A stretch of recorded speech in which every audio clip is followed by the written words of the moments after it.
Today, I was able to see John Krasinski's new movie If, and I'm here to let you know what I thought of it. So, If stars Kaylee Fleming as a young girl who moves into her grandma's apartment complex where she meets another resident, played by Ryan Reynolds, who introduces her to the world of imaginary friends. Together, they go on a quest to find these If's friends. And that's the basic plot. There's some fun surprises along the way that I won't get into, but it's a lot of fun, this movie, and it has a really good emotional heart to it. So, starting off, I really want to talk about the cast because the cast is amazing here.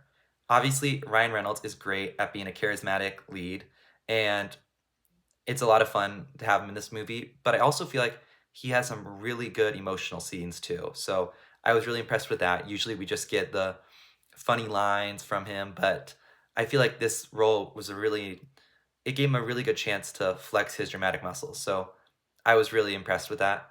Kaylee Fleming, I thought she had a really good performance here. I hadn't seen her in anything else before, so I was really impressed, and I thought she played really well with Ryan Reynolds, and the two of them had some really good bickering and banter, so I was really impressed there. Another performance I want to highlight that wasn't really featured in the trailers, but it's not a spoiler to talk about because this character appears within 1 minute of the movie, so like immediately the character's introduced, so it's not a spoiler, but just heads up, you might be surprised to hear they're in this movie, but do not worry, it's not a spoiler.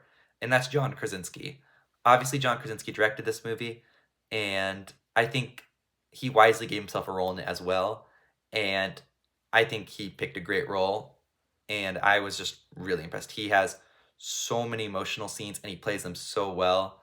He's just a really good director that also stars in his movies because he manages to get great performances out of himself, where a lot of times directors can help actors find the right performance they want to give. And I feel like John Krasinski really is good at directing himself. And I thought whenever he was on screen, he's not on screen a lot, but whenever the movie would cut to him throughout the runtime, I was just really impressed. And he has some emotional stuff, and it was excellent. His chemistry with Kaylee Fleming was really strong, and you totally buy them as father and daughter.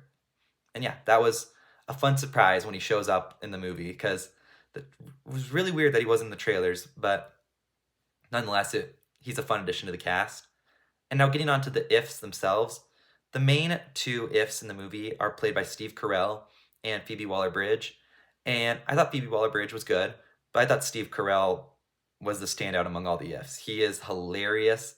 His if Blue is just a fun character altogether, but I thought he had so many fun scenes, and he made me laugh a lot. And obviously it's Steve Carell, so I wasn't surprised that Steve Carell managed to make me laugh a lot, but he's just a really fun addition to the movie as well. And I really appreciated how the cast is very star-studded, but they all have really good voice performances.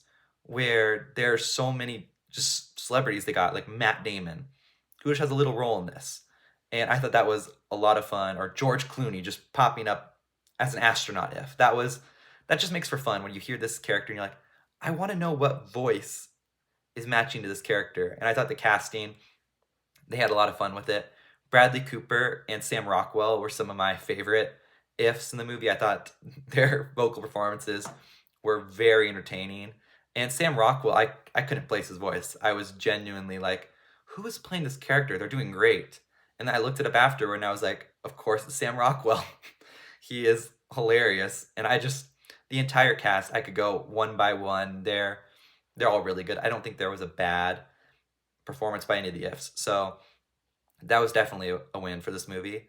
I also really appreciated how emotional this movie is. I did not go into it expecting this to be emotional at all, but it really tugs on the heartstring. I think most people who leave this movie are gonna shed some tears. I certainly did, and I think it was really well done. It knows what angles to have dramatic have dramatic emphasis on. Where not to go to spoilers, but the movie has multiple different plot lines exploring, and it perfectly brings them together and explores emotions in all of them. So I was really impressed with that. I think Ryan Reynolds and John Krasinski, they really carry some of these emotional moments, and I was really impressed with where they went with these characters.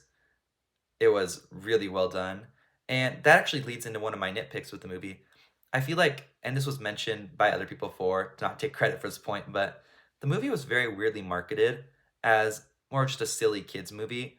When in reality, I feel like this movie is much more similar to like Inside Out, where strong emphasis on emotion and just dealing with growing up, dealing with loss, dealing with just all these hard things that happen in life. And I don't think the trailer really emphasized that, but I think the movie is much better than the trailer suggested.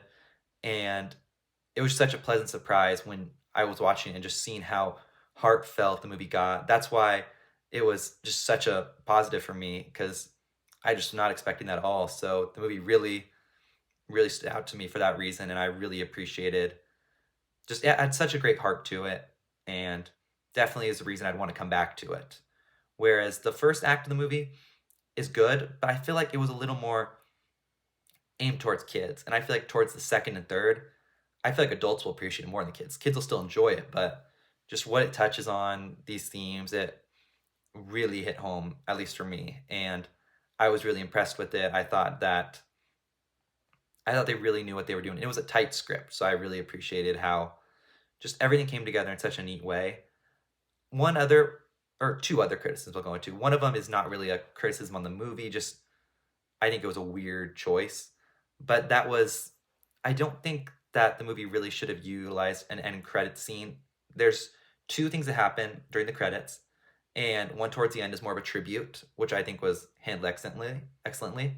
But the one right at the start of the credits was just such an odd choice where movies have been doing this lately where you have the movie end, you have the title card pop up, and then you get another sequence.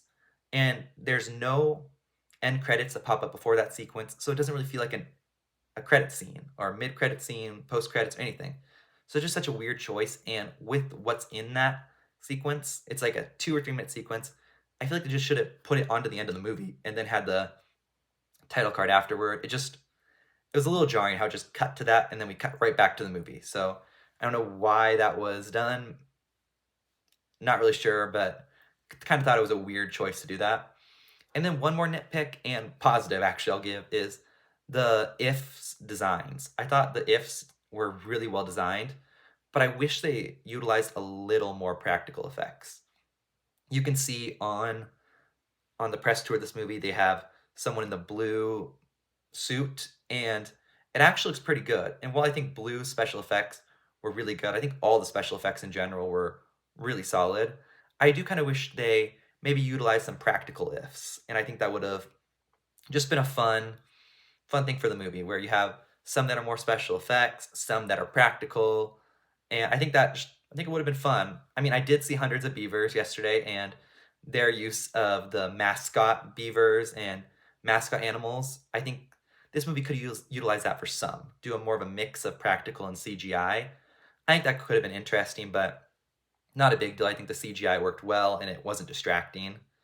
And yeah, I just overall I think John Krasinski, he's a great director. I absolutely love his Quiet Place movies, and I think this is another win for him. I don't think it's as good as those A Quiet Place movies, but I think this was an excellent family movie. I would highly recommend it. It'll bring some tears to your eyes, and yeah, it was really solid, and you should definitely go check this out. I would personally give it a 4.5 out of 5, and yeah, don't know what else to say besides definitely give this one a watch.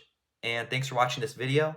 Make sure to like and subscribe and check out the channel next week for my ranking of the Mad Max movies.